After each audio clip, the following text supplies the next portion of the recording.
Our background is kind of like everyone else's. You know, we met, we fell in love a whole bunch of years ago, 24 years ago, and met at college. And it's been kind of a wonderful story ever since. We've got how many kids now? 6. Got six kids. And in fact, we've got a couple new ones that we've just added to our family. When most people our age are retiring with no kids in the house, we've decided we need more kids in the house.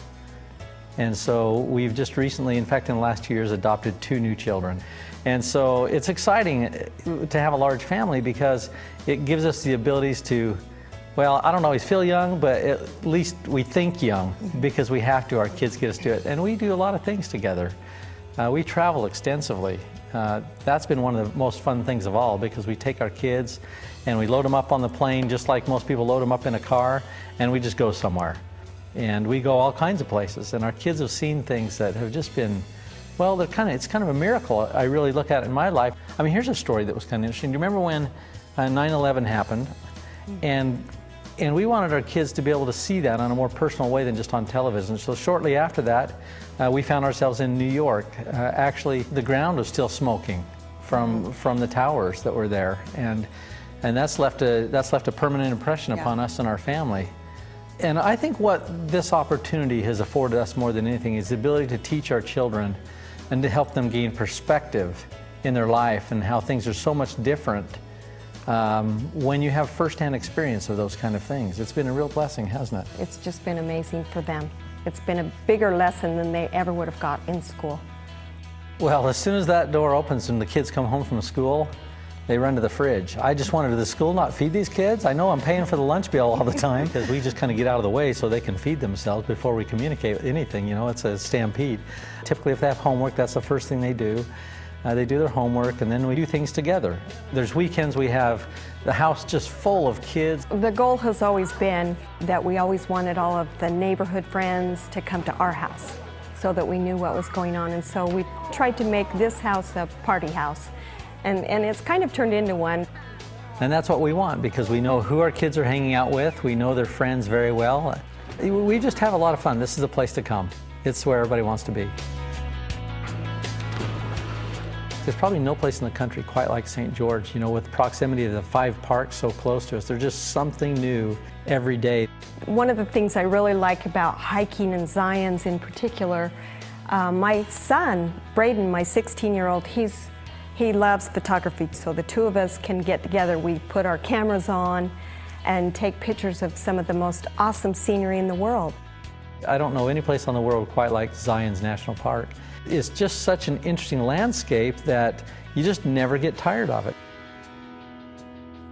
My definition of success is to be able to be home with my family, to be able to spend quality time with my husband, and to be able to have the financial freedom to do that. We've decided that pretty much every Thursday is golf day.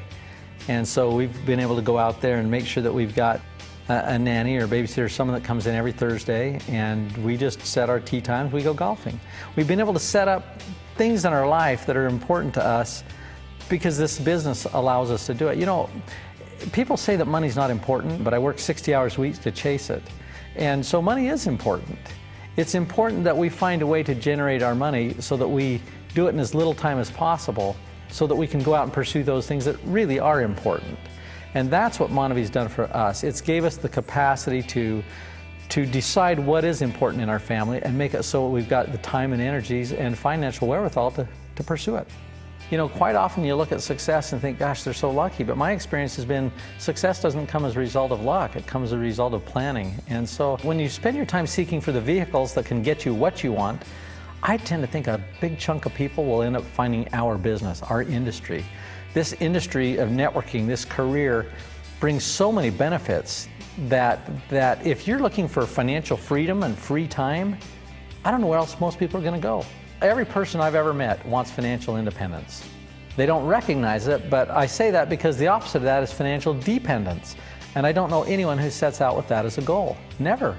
And so for us, it's just been a constant pursuit that led to this industry of network marketing. Because one thing I've recognized, you can't gain financial independence unless you've got leverage in your life. It's the most important component. And there's only a couple things you can leverage. You can leverage your time, or you can leverage your money. And for the bulk of us, we don't have money to leverage. So the only thing we've got to leverage is our time. So the real question comes down is, okay, what is the best vehicle on the planet for leveraging your time? And I'm telling you, this is the vehicle. So we found ourselves in this about 20 plus years ago and worked really hard. It took us about a year and a half to generate enough income that we could kind of live on it. But I'll tell you what, our life changed more than all the wealth that's been created thereafter. And the reason it's changed so much, that was the first $50,000 or $60,000 a year that came passively. How would that change your thinking to know that next month it was going to be there, whether you stayed in bed or whether you got up and dug ditches? It was always going to be there. And so our mindset, that's when we gained our financial freedom back in 1990. And what I like about it is that you find that you enter like a new dimension. Your mind is able to start focusing on things you hadn't focused before. Things like, well, more altruistic things. How can I make a difference today? How can I contribute to somebody else who may not be in the same circumstance in life, who may have pain or have suffering or for whatever reason? You know, we live in a world that's got a lot of challenges. And I'm telling you, we've got to be part of the solution. And you can't give someone what you don't have yourself. So the first way to help the poor is don't be poor. That's the first thing. You know, if you want to help someone spiritually, you better be spiritual yourself. You can only give what you have. And so once you recognize that your own personal battles are over and you can get out of yourself and stop focusing on you, it's amazing what differences you can make in the world. We support the MORE Project. Our auto ship on a monthly basis pays a donation to the MORE Project. We believe in it. I think that's a big part of MonaVie and what it's done for the community of Brazil. We do need to give back, and actually we have a goal to take our kids down there and let them see what it's like down there and see the slums so that they can do everything they can to help besides just monetarily. I love what Dallin says. Dallin says if we just grow a giant company but we haven't made any differences in people's lives, we've wasted our time. We love the MORE Project. We're excited about it, and you know, truth is we feel like we've been blessed very much, so we have to give back.